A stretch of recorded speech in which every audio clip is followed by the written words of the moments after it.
Welcome to On the Table, a podcast about board games, card games, and tabletop war games. Welcome back to episode 115 of the On the Table Gaming podcast. It's Chase and Josh from On the Table Gaming. And, well, what do we got in store for today, Josh? We're talking about Kill Team. We're going to do a little departure, talk a little Games Workshop today. Ooh, I'm excited. But before we jump into that, let's get a Song of Ice and Fire chat in here. And we're going to head on over now to the Coach's Corner to talk with Brett Lanpher, the 2021 U.S. National A Song of Ice and Fire champion, where we're going to hear his hot take, advice, and or challenges he might have for any listeners. So, Brett, how you doing? Hey, I'm doing really well. How about yourself? I'm doing great. So what do we got on tap for this week? What might be something we could either spotlight or check out if you're an aspiring A Song of Ice and Fire player? I think today we're gonna address what I like to call the Angry Noble from Dragonstone. This is it's a synergy that's not exactly a secret, but the Dragonstone Noble is capable of becoming something of a heat-seeking missile with gaining 2 additional automatic hits with Sundering each time he attacks for each wound that he suffered. So the idea of this list is to find ways to essentially heal him on command, as well as wound him on command when it's to your advantage. So I've built some lists, or at least some units that synergize really well with this Dragonstone Noble, and then from there you can build around with whatever pieces you want to add. All right, well, it sounds devious. Let's see what you got. Okay, so to begin with, the most obvious synergy that comes to mind is Melisandre the Red Woman. She's a little bit unused right now, or maybe underused, I should say. But what she can do, since her ability doesn't force her to target an infantry unit only, you can target the Dragonstone Noble, remove 2 wounds from him, and allow him to take a panic test, which he takes on a 3+, so it should be really easy to pass that panic test. And that's a way to get those wounds on him. Now, a specific synergy that comes to mind with that is with a basic card in the deck, and you can pull a really nasty combo that can actually take down even units like Heavy Cav, like Flayed Men or Knights of Castle Rock, in 1 turn. So what you can do is you can activate Melisandre, take the 2 wounds from the Dragonstone Noble. If the Dragonstone passes the panic test, which again he should, you can play Baratheon Justice to make an enemy he's engaged with become vulnerable. Following the panic test that you could put on the same enemy that the Dragonstone Noble's engaged with, you'd be able to make an attack with 3 attack dice and 4 automatic Sundering hits, and the defender would be vulnerable. This is all from 1 activation on the tactical board. Oh my gosh, okay. And so he's not only angry, he's doing work. He's ready to go. It is a very nasty attack. Now, this is something I've actually had happen to me. I have had multiple times an entire unit of Flayed Men be destroyed by a single Dragonstone Noble because he was angry. Another card that you can use from the Baratheon deck to wound the Dragonstone Noble on your own terms is Reckless Fury, and it's a tactics card from Andrew Essermont, First of the King's Men. This one says, when a friendly unit is performing a melee attack before rolling attack dice, this attack gains Vicious and rolls its highest attack die value. Neither of those really matter that much for the Dragonstone Noble. After completing the attack, the attacker suffers 2 wounds, -1 for each of its destroyed ranks. Being a solo, he wouldn't have any destroyed ranks, so he would just automatically suffer those 2 wounds. So you have effectively, on your own terms, turned him into what could be a cruise missile. Keeping in mind that the Dragonstone Noble does have the Sentinel Order, which is effectively a countercharge. When a friendly unit is attacked, you can do a free charge action targeting the attacker, or he can make a free maneuver. So he's actually quite maneuverable. And one last point on the Dragonstone Noble, which is something I actually see a lot of players forget. The Dragonstone Noble, as a solo rider, when he begins his activation, he may make a free retreat or maneuver action. Now, we're used to... Oh, yeah. Yeah, we're used to seeing the free maneuver with cavalry-type units, but I really haven't seen a lot of people take advantage of the free retreat. So this is a tactic similar to what we've seen with Rob Stark's tactical regroup from 1.6, where you can actually start your activation by retreating from one enemy unit when they think they have you locked down. And then you can use that retreat action to pivot and charge an entirely different enemy that they might not be expecting. It might not be well guarded, or it could be a unit that you would rather do that heavy damage to. And wow, That's terrifying, actually. It is. And with that free retreat, oftentimes you can end up in a unit's flank or in its rear. And when you mix that with the sundering and the 4 additional hits, you start to get into -2, -3 to defensive saves, and then you're modifying the morale damage as well. So it can be quite nasty. That Solar Rider point is such a big one because I was wondering, like, you're taking 2 wounds. He's only got 3 wounds on him. I know he has 2+ armor, but you're putting him in a precarious position. But you don't really have to go last and first with this, with that Solar Rider retreat. That really does open up a lot. It does, absolutely. And his defensive profile is pretty stout with a 2+ defense and a 3+ morale. If you're fighting things that don't have sundering or don't have ways to make you vulnerable, he's definitely capable of hanging in there and dealing with 5 or 6 vanilla attacks, even if they're hitting on a 3+. He should be pretty safe. But to that point, as far as healing him on command, since you're running the Stannis side anyway, another attachment that I don't see used a lot is Davos, the Onion Knight. Now he's got supply aid, and we've seen this ability used to great effect with Night's Watch and their conscripts. But you can use this with Davos, and I actually like putting Davos in a unit of mercenaries because it essentially makes Davos free. You've got a 5-point unit that's essentially just there to support, but if they have to get involved in the action, the mercenaries are actually capable of doing a little bit of work. So I really like that unit as a key support unit. But most importantly, if things get a little bit hairy for your Dragonstone Noble and you make this devastating attack, such as the one we explained with Melisandre, and you're anticipating that he might get charged, just use Davos to heal him up before they get into combat with you.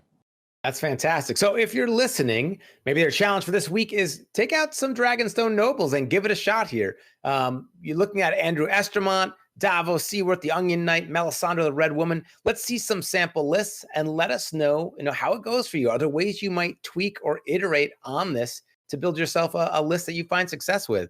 Yeah. All right. Well, thank you so much, Brett, for our Coach's Corner hot take. And I'm excited to see what you come up with next week. Yeah, it'll be fun. All right, so I'm excited for that. So next time we play, Josh, I got to have you bust out that Dragonstone Noble and see if you can put some of those tactics into action. I'll try. I don't know if I've got Brett Lanpher's level of skill, but I'll give it a go. With a few more segments like that, who knows?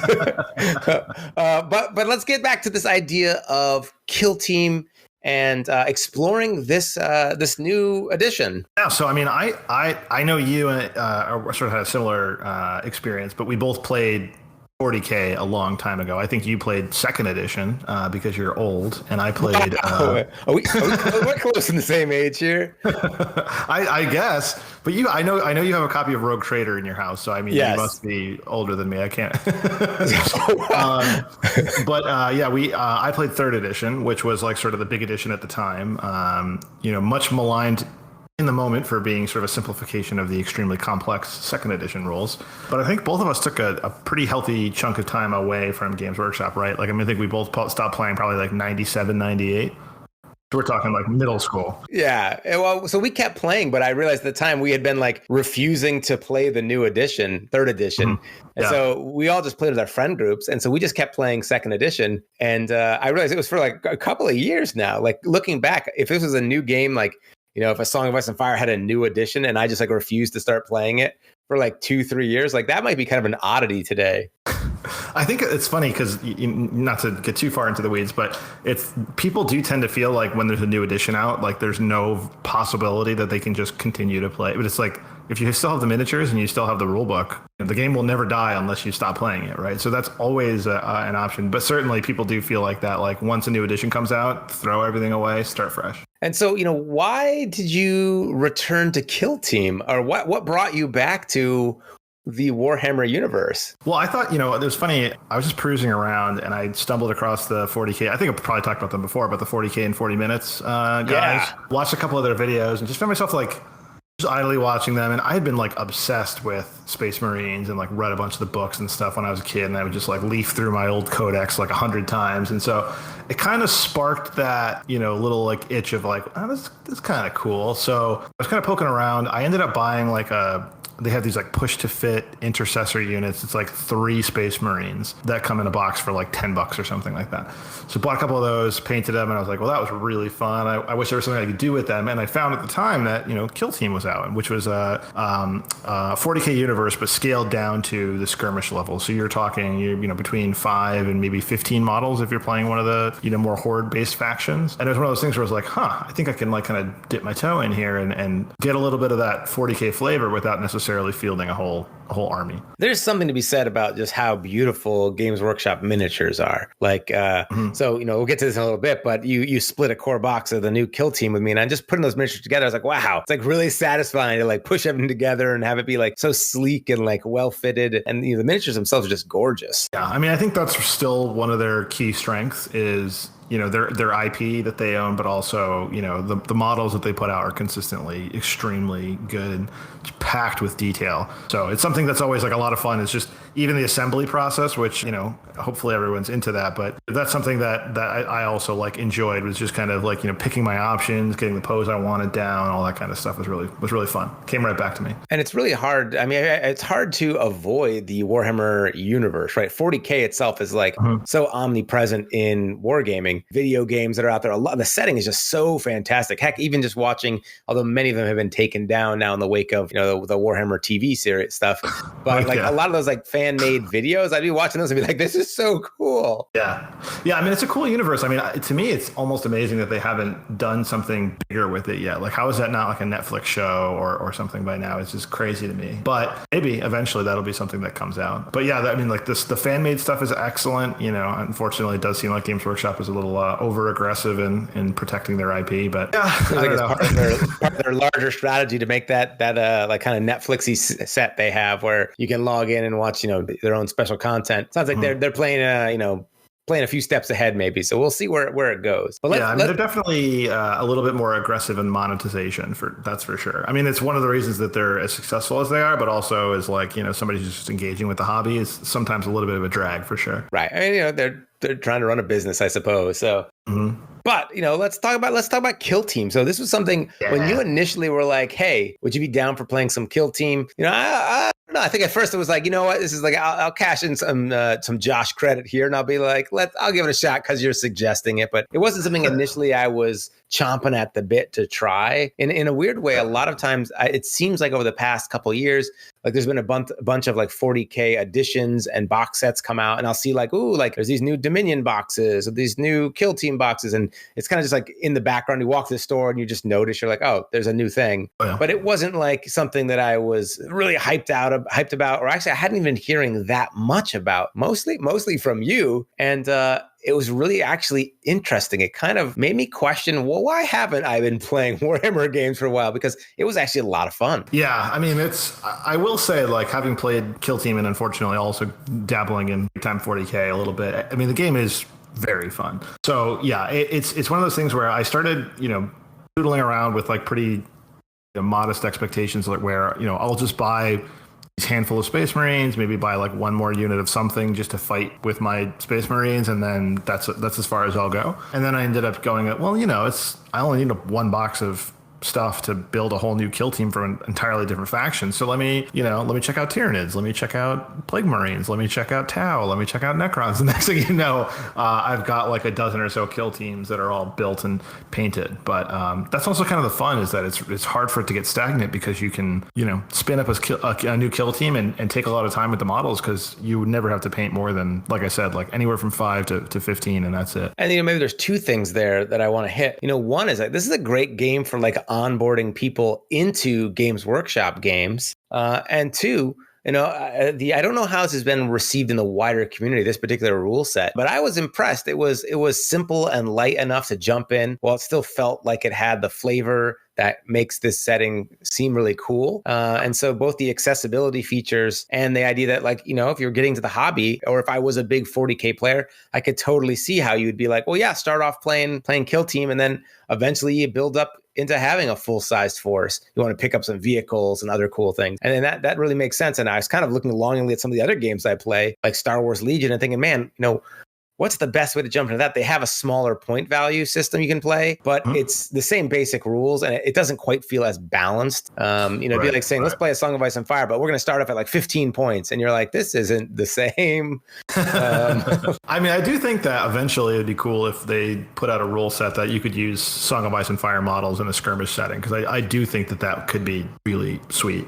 All that aside, yeah, I agree. Like even in 40k, there's like a smaller scale version of the game called Combat Patrol, which is just like you said, 500 points instead of 2,000, right? So it's like you're playing with a quarter of an army that's designed to give like sort of a smaller, type of faction a little more time to shine, but or you just play quicker games, but it's still all the trappings of the full-fledged game, which is, both good and bad, right? There's certain things that are great about that, but then there's also a lot of complexity that gets introduced with the larger scale 40k. You split this core box with me, and admittedly, like you picked it up and you came over like, hey, I've got this extra stuff, here you go. So I got myself some cool Imperial Guard, and that was actually one of my, back in the day, it was all about the Eldar and Imperial Guard were my favorites. And, a little bit of the underdog. I feel like the Imperial Guard were like the unsung heroes of that entire setting. Like if the Spacemen are supposed to be the good guys, I'm like, oh, come on. They've got like, the plot armor on, and literal power armor on. Like, what about like the regular dude? And they're like, here, take this gun and like, go deal with that. And there's like, what was it? Carnifexes. Those are particularly scary, I remember. And like, Homorants and all sorts of scary stuff out there. You can tell my primary opponent was a Tyranid player. Well, I remember the Carnifex at the time. It's funny if you go back and look at that original model now, it's like not great. But in that era, it was like one of the scariest things you could see. It was like, oh crap, this thing's going to just rip everything to shreds. But yeah, I certainly agree. Like the Imperial Guard have that great sort of like, we're just going to lose a ton of dudes, but like we'll just try to overwhelm you with sheer tenacity and grit and probably some sweet vehicles eventually. And I'll put it out there that the game that I was like stubbornly defending at the time, second edition, and even Rogue Trader, looking back to that book, I don't think I really even played Rogue Trader. We mostly played second edition. When I was looking through like all these charts and tables you could roll for scenarios, like a D100. Here's 100 different scenarios you could do. It was more like we were like basically role playing with the miniatures. And second edition is where we really played the most. And even that had so many charts and tables. Like I don't know if I would say that's like a good game. And I think the move is to streamline. And Kill Team, now we have this edition of Kill Team, and it's seemingly, from my understanding, pretty streamlined. How did you feel it played compared to the previous edition? I love it. I think the previous edition of Kill Team was also, I would say, good. Definitely had a huge fan base. It brought a lot of people into the hobby, including myself. It played nicely. I think the critical sort of difference between the previous edition and this edition is just everything's a lot more lethal. So I'll give you an example for those of you that might not be familiar with old Kill Team rules. But if you're shooting at somebody in Kill Team, let's say you're a Space Marine, you're rolling a 3+ to hit something. You have to all these different negative modifiers that stack, and there's all these dice rolls. So for example, I'm shooting at Chase's guy. His guy's over half of my range away from me. So I'm shooting a bolter, it's 24 inches. So if you're not 12 inches away, you're 18 inches away. I have a -1 to hit, so I'm shooting at a 4+. You're in cover, which pretty much is impossible not to be in original Kill Team, because just anything was covered by anything, you were considered in cover. So then you're talking, I need a 5+ to hit. So then I have 5+ to hit, then I have to roll a wound, then you get an armor save, then there's a wound roll. And on top of that, there's also the possibility that they have something like Disgustingly Resilient, like Plague Marines do, where they get another, like a Feel No Pain save on top of it. So what it meant was, I read a review once that, described the shooting in Kill Team as, you're sort of shooting like Nerf pellets, right? Like a Space Marine shooting a bolter is like so, lethal in the lore, but in Kill Team in practice, it was basically kind of very difficult to land a hit wound and a kill ultimately. And so that was always a little bit disappointing. And so either close combat felt better, or you needed to like stack up a bunch of hits with damage to weapons, which meant that it kind of skewed the overall structure of the game to be like, how many plasma guns can I take in an Imperial Guard list? And so it really sort of created some wonky scenarios. I think in the current version, what's a lot better is that there's a lot more opportunity for chip damage. So, a guardsman shooting at somebody with a las gun, sure, it's not going to do a ton of damage, but it's unlikely that it's going to do nothing at all, right? So, lower damage level and maybe not a huge swing, but not pointless like the previous edition. So I think that's something that I really like about that new setup. And something I'd like to throw out there to people listening, if you're a huge 40k fan and maybe you're not happy with Kill Team, I'd love to hear what reservations you have. And if I know some people are upset about the change in the rules and how they're simplified and the profiles are all different, and now it's using widgets. But for me, and I feel like maybe the game is designed for people like me, like it was fantastic because it seemed pretty quick to pick up. The box had its own playmat with scenery, and maybe we can talk about how the terrain plays out, but having the elevation, really change things and how we were making our decisions. And, in a weird way, it was kind of like a miniature agnostic game where I get to like dig through my old 40K stuff from, 12 something plus 20 something years ago and pull stuff out, and I could put together a small squad and jump right into playing. And, definitely would see myself picking up like some additional models just to add in because it's a quick, fun game to play. I was going to say, I think one of the things that kind of rubbed people the wrong way initially was specifically like the compendium, which is, so just to give a little explanation. So they have a sort of a core set, which has 2 different factions in it. It has scenery, it has dice, it has all the tokens, the core rolls, all that kind of stuff. If you wanted to play any faction that wasn't one of the 2 factions that were in that box, so specifically the Orc Commandos and the Imperial Guard Krieg, you kind of had to get this sort of separate book called the Compendium. Now, previous editions of Kill Team, you had like kind of a familiar setup where you'd have a certain number of points. You can kind of pick and choose different operatives in your team, and so you can have like a mix and match. Like let's say Space Marines, you could have like an intercessor and then an eliminator and an assault marine. So you can have these sort of like mixed units of guys, and it was all point based, and you can have like specific equipment on them. The Compendium is sort of a simplified version of that structure where you really only get a couple of options, and for the most part, especially with Space Marines, you are limited to units that are comprised of the same type of Space Marine. So if you're using intercessors, they're all intercessors, and you have a couple of war gear options that you can maybe tweak and add, but generally speaking, it's going to keep things kind of flat. And I think the structure there is basically Games Workshop saying, okay, well, most of these factions, we want them to be buildable out of a single box of units, which I think is actually kind of a cool thing, right? That you're sort of, taking a box of Plague Marines. I know that if I buy that box of Plague Marines, I don't need to buy like a second random box of stuff just to have the bits I need for another gun. Everything's sort of contained in that one item. So I think that kind of rubbed people the wrong way, is that they didn't have as much flexibility as the previous edition, but I actually think like having played those compendium lists and scaling back the number of stratagems that you can use is actually a good thing and beneficial for the game. What do you think about widgets? Are you kind of like, do you have strong feelings either way about like measuring sticks and tools like that? I mean, like I agree with people. It's sort of like an odd fit because each of them just equals an increment of inches. So, there's like sort of that learning curve of getting used to a circle being, I think it's 2 inches.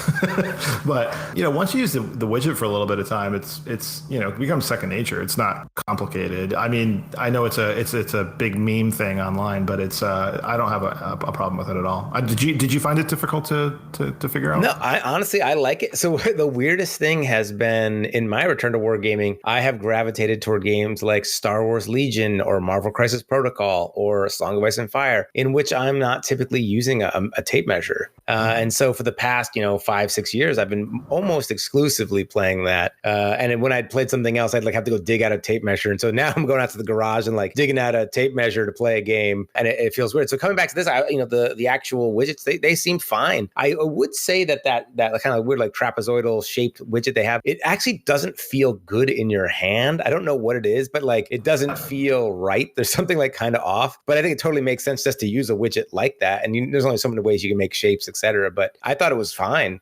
It was also interesting having the shapes on the cards or on the stat profiles. Like it's like, oh, circle, or what was it? Triangle, square, those sorts of things. I could see how coming in, having taken such a long break from things, that was like no problem. And it was like super easy and it doesn't take up a lot of space in the writing. But I could imagine if I had been playing in any other system, it's weird to suddenly have like a circle there instead of like 2 inches when it actually takes up like roughly the same amount of space. Yeah, it's one of those things. It took a little bit of time to just wrap your head around, but honestly, like you play with it for 2 games, it makes perfect sense. It's not bad at all. So one of the things I really liked, and make sure maybe you can help me with the vernacular here, was you have your characters and they have like 2 different states they're going to be in. Yeah, so there's a conceal and an engage order. So essentially, when you start the game, You choose whether they're concealed or engaged, and what that functionally means in game terms is that conceal means that your character has fewer options of things that they can do. So they can't like fight, they can't shoot, and so typically you're using that to get your guys into position. In the early game, maybe they're going for an objective, maybe they're trying to get closer because they're more of a melee-based unit. And what it means functionally is that it's harder to shoot them when they're in cover, because in some cases you can't shoot them at all because it'd be like they're sort of ducking down behind a barricade. So it's a way that you can protect your operatives while they get closer, but then it does limit the things that they can do. While if you're an engage order, it means you can do anything. You can shoot, you can fight, you can charge. And so it's kind of a cool mechanic of, whatever you start your game with, you have that as your order for the first turn. But then after that, you can change your order at the beginning of every subsequent turn. So it's a kind of a cat and mouse game of like when you want to start revealing your operatives and move into a more aggressive posture, because that does also expose them to more fire. I felt like that was one of the things actually I found the most compelling and I thought was a cool little gimmick that actually worked and added a lot of value. I mean, I think you felt that way because your Gene Stealers kind of ran up to me and then murdered my whole team.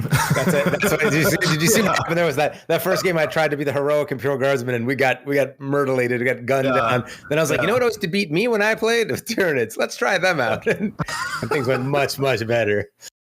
Gene Stealers be scary. That was always true, even like Space Hulk, if they could get there. Oh yeah, I mean that's the cool thing is the Tyranids feel exactly like they should, right? Like the Gene Stealers far away, if you can see them, you got a clear line of sight on them, not that big of a deal. But then if they get close, they start ripping your guys to shreds, and it's cool. It's like close combat feels very lethal because it's even if your character has got like an advantage in close combat, it's hard to get away completely unscathed. And that was another thing I also really liked in this edition is like it's not like a typical I'm going to charge and hit you with every attack first and then you get a chance to respond.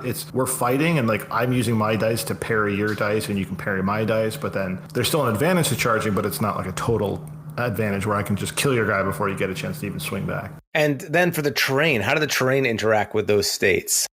So terrain, mostly it's there's two pieces to think about, which is like your sort of if you're concealed behind cover, or obscured, I think is the proper game term, and that's really important when you're in that sort of concealed state, so that you can be prevented from being shot at all. It's like basically you're sort of hidden or laying down or whatever the case may be. And then the other piece would be if you're at an elevation, you can be on what's called a vantage point. So if you're like looking down, it sort of negates that rule. So normally if you're behind a little barricade, I can't see you, but if I'm raised up, I actually can. So it's a good opportunity to get like your snipers and your heavy gunners up on a high point and being able to shoot down into them. And that kind of almost gave me like an old school Necromunda vibe. Like when I was playing, I was getting a lot of hits of nostalgia, and yet it wasn't like overly complicated where, you're not going like 3 stories up. Although I wonder, is there terrain that goes that high? I don't know. I mean, really, there's no limitation to how much you want to do. I've seen people who created a board that's entirely vertical. Right? I think, actually, Greg Young I think is doing something like that. You're right. Yeah. There's some pretty sweet boards where it's like literally just hanging on the wall, and it's just literally all just gantries, and you're fighting on this like vertical wall the whole time. Which also seems pretty badass. Yeah, I know. And I guess just playing the characters, the Gene Stealers felt very different than Imperial Guard. The Tyranids had the cool little synapse things. A lot of the flavor that you get that you want. That's the game is so rich in that lore, and so you've maybe seen video games or played properties based on this setting, and now you finally get these miniatures, and you're going to sit down to play a game, and you can do those cool things that you'd like to do. In a lot of ways, I think I'm really sold on this game. This was something I came in with maybe some reservation, or at least at the very best, I was neutral about. And I was pleasantly surprised at how easy it was to pick up, how accessible it was in the greater scheme of things. And, something I'm looking forward to actually playing a lot more of. I mean, it plays fast, right? Like if you're, especially if you're both familiar with the rules, we were still learning, but we got 2 games in 2 hours. So I think once you get comfortable, you can probably easily, run through games within an hour with no problem. A lot like, Song of Ice and Fire, where it just plays real smooth. There's not a whole lot of debate. It's alternating activations now, which is really great. So it's back and forth. You're constantly thinking about your next move. So yeah, I think it's a good fit for people who are fans of Song of Ice and Fire as well. What do you think is maybe like the best and worst things about this edition? I'll start with the negative because that's more fun. That'll get that's the clicks, right? I think that's what we're all about here. like I've said it before, but like the big thing about A Song of Ice and Fire is they're very consumer friendly with their rules. CMON has been so great about updates. You're not paying for the rules. You buy your models, but then there's a change. You're just, it gets uploaded to the free app. They have an application that they run themselves, which is very easy to use. Of course, they don't make us take down the Song of Ice and Fire Builder website that you can also use to build your tools. So it's like they just make it very accessible to get into the game. Right, the rules are all free. Games Workshop is a lot different because I think partially, a big way that they make their money is by selling, rules to the game, right? So the rule book itself is you have to buy that. That's like $40 unless you're buying the starter set. You've got the compendium is another $40. You've got no real app that they run themselves that's got like the units in it. So there are applications that you can use, which we'll talk about later on, like Battlescribe. But the official support for things like a nice app where you can just go, I just want to buy my box of Imperial Guard and start playing today.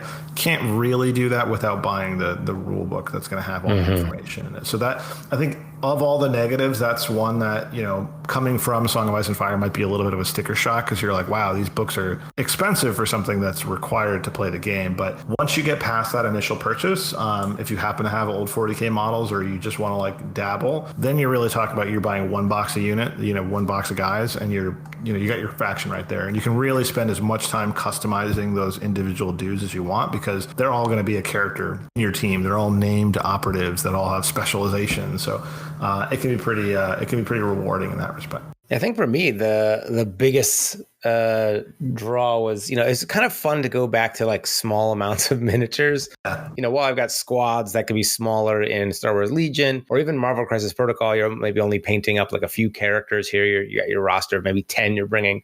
Painting up like 5 Space Marines or 10 or something Imperial Guardsmen. The miniatures are such a fun to paint. Like in a weird way, I feel like the danger of this game is that you might be like, well, I might just pick up a unit of this stuff because it'd be fun to paint, and I guess I could play it with the game. But it kind of like perfectly feeds that loop of like buying some miniatures, painting them up, and having a quick fun game with them, without it being like overwhelming. Like I'm not getting stuck and having to paint, 36 Free Folk Raiders, right? Or anything like that. Yeah. I mean, that was my whole thing was like, I think that's one of the great things about it is that it does like, if you're going to play like actual, like full scale 40K, the odds that you're going to be able to play like 10 different factions, unless you've got tons of time and money to spare, is pretty low, right? People don't typically have 12 different armies, but in Kill Team, that's like relatively doable, right? It's still not cheap because we're still talking about Games Workshop here, but it's a lot more reasonable than would be with like larger scale games to play multiple factions. I can't tell, Jeff, if it's just me as I'm getting older or as across the board. Is it like a general trend?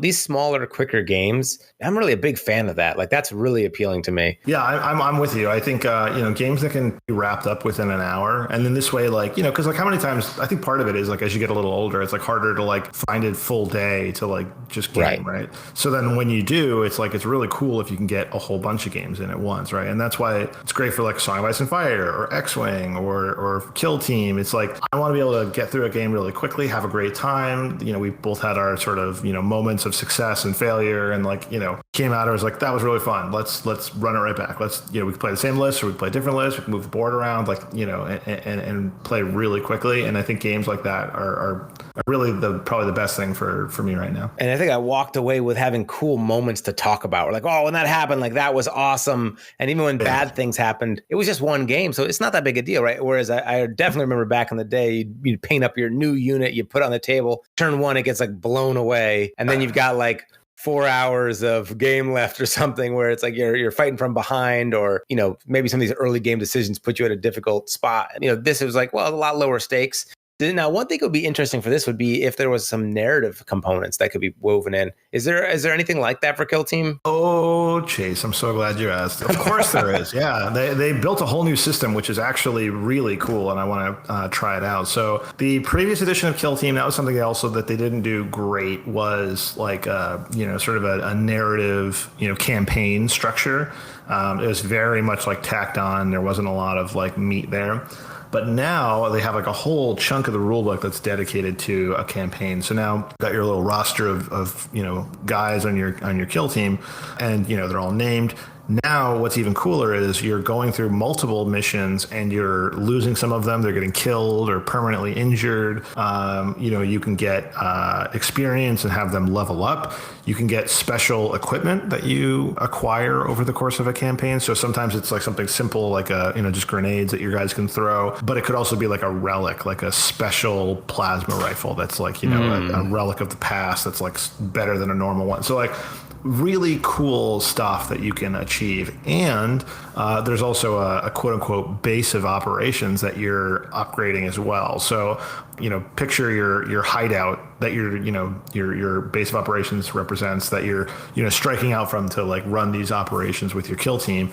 You can like upgrade that. And that also has in-game effects as well. So there's a lot of really neat stuff that you could do to craft a narrative of your own, right? If you want to have it represent like battles within a specific zone, or, if you just want to have like a sort of a, free floating narrative where you guys are just sort of running games and leveling up your troops as you proceed. But it's really cool. Man, so one thing I do have to point out, and it's been a while, so I'm sure I'm missing something, or maybe I'm misremembering. I'm pretty sure I remember that plasma guns were like, it was like ancient tech, right? There was like a certain number were made, and then like chapters like held on to them as like prized weapons, etc.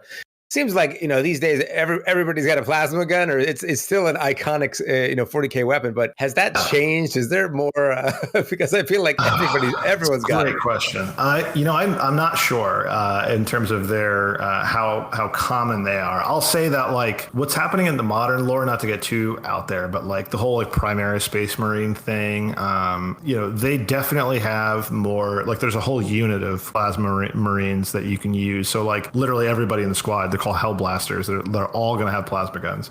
So I think it's certainly more common than it used to be. But there still is that concept of like relic weapons, so like weapons of a past age that were like made better because there's like this decay, right? That the Empire, this is part of what's cool about 40k is like, the whole world is like falling apart. Like they stopped developing new technologies in a lot of respects. Yeah. So like everything's kind of just gradually worse as people like kind of get dumber and dumber. But yeah, so that was a long meandering answer to say there's absolutely still plasma guns in the game, but they're extremely sweet, especially in Kill Team, because they knock out all the person's armor saves, which is and it doesn't blow up in your hands now, right? Like, no, it still does. It still does. Okay, wow. Oh, yeah. So you can choose to overheat it. This is like the risk.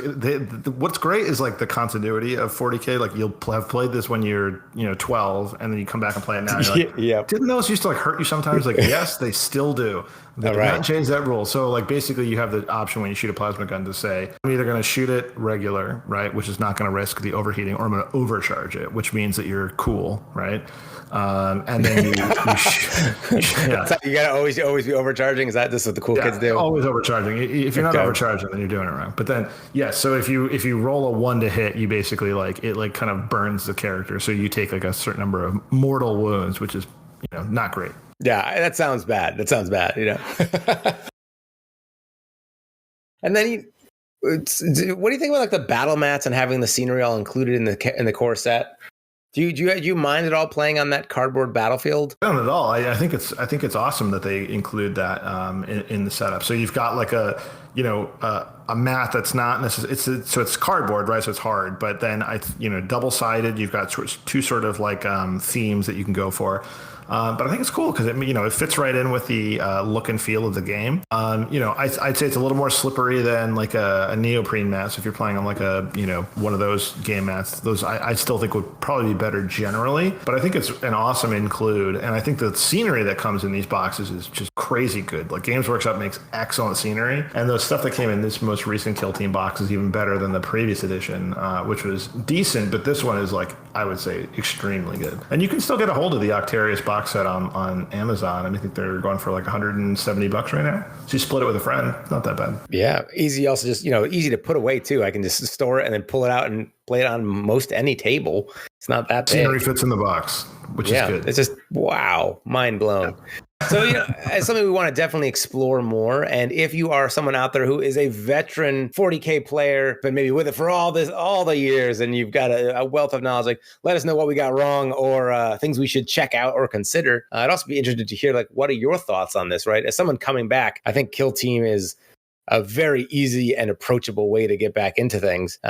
And I wonder if that appeal also applies to people who are already playing, or is it just, a different system watered down and you want to stick with 40K? I think it's everything in between, right? It really depends on what you're looking for. I think it's a great entry point. I think it's a great way for veterans of 40K to just use their stuff in a different way, right? To get a smaller scale game in, but it's also its own standalone system, So if you're not coming in from either angle, I think it's a great game to play. Well, we gotta get some games in then. So let's do this. Let's get we'll have you test out that Dragonstone Noble concept from Brett's Coach's Corner, and I'll get my kill team ready, and we'll maybe have a weekend here coming up where we'll get some games back to back in. I did paint some Adeptus Custodes before. So Adeptus Custodes were one of the strongest factions in the game, which when it came out, 3 months ago or whatever it was, so they've been very active in sort of keeping an eye on overall faction balance, and notice that the Custodes are probably too powerful. So I do have an army of Custodes that I also want to run, but they are less overpowered than they had been